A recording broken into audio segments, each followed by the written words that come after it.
Hi, how's it going? This is Eddie with PFH, and today's topic is going vegetarian.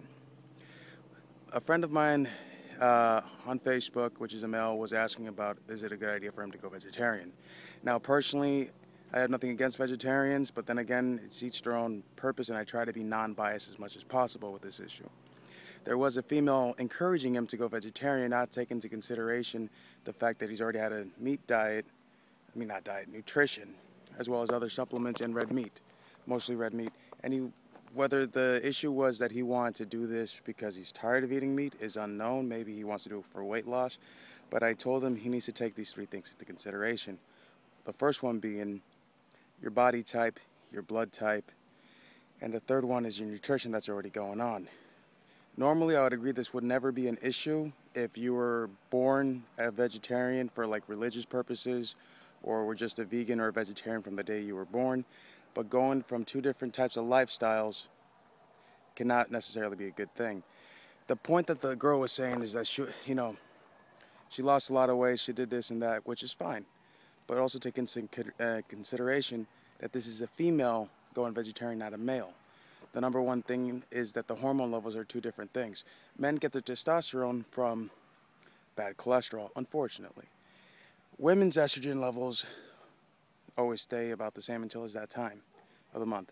And the issue that I had with this was she said she dropped 25 pounds. That's nice when you went from, normal nutrition to vegetarian, but you also lost a couple things in the process. First, she was not in necessarily the best of shape.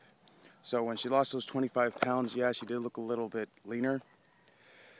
But take into consideration, you probably lost muscle mass, bone density, and maybe a little bit of fat in the process. But you cannot go from a normal protein diet and a normal carbohydrate diet to just mostly all carbohydrates. And then she says, well, you can always get supplement intake with the vitamin B12 and soy protein, which is okay. But the issue again is this is perfect for a female because her body naturally produces estrogen levels of that nature. The other part was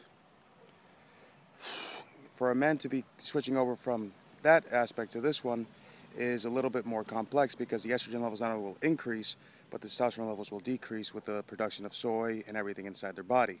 So in that into consideration, you're looking at a little bit more water retention, a little bit less energy, and just not all well in general, because you have to slowly adapt to it. This process will take anywhere between 6 to 8 months. On that note, because it's a male, the testosterone level will decrease because of the lack of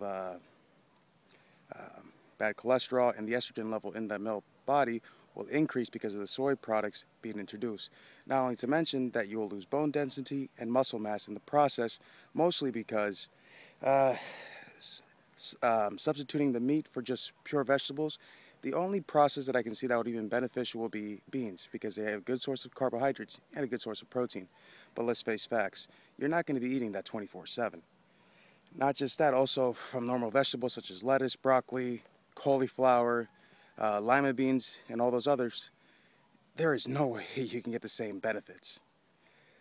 Broccoli for like a cup of broccoli is only like 3 carbohydrates and 1 gram of protein. So she was saying, well, you can get the amount of protein that you need from supplements, which is fine. Keep into consideration, the only protein that you'll probably be able to have is soy. And this also brings up another issue, is for any guys out there that are thinking about taking soy products, take an anti-estrogen with it, such as fenugreek, tribulus, or DAA, dehistoric acid, because it will naturally suppress the estrogen levels that the soy is producing, and it'll let your testosterone at its natural level. We were getting into the argument based off of this, and she kept on repeating the same stuff over and over again. The only benefits that I see from switching over from normal nutrition to soy protein, vegetarian or even vegan, yes, you will lose some weight, but you also, most of that weight will be muscle loss and bone density loss. So I told them, take into consideration, talk to your nutritionist, talk to your doctor, because the last thing you want to do is end up in the hospital for malnourishment or any kind of negative side effects that can come from that. Just my thoughts on today's video. All right, thank you for watching. As always, hit the subscribe button, hit the like button. If you would like to see any videos featured down the road, whether it's workout, nutrition, supplements, any kind of take on it, please leave a comment down below.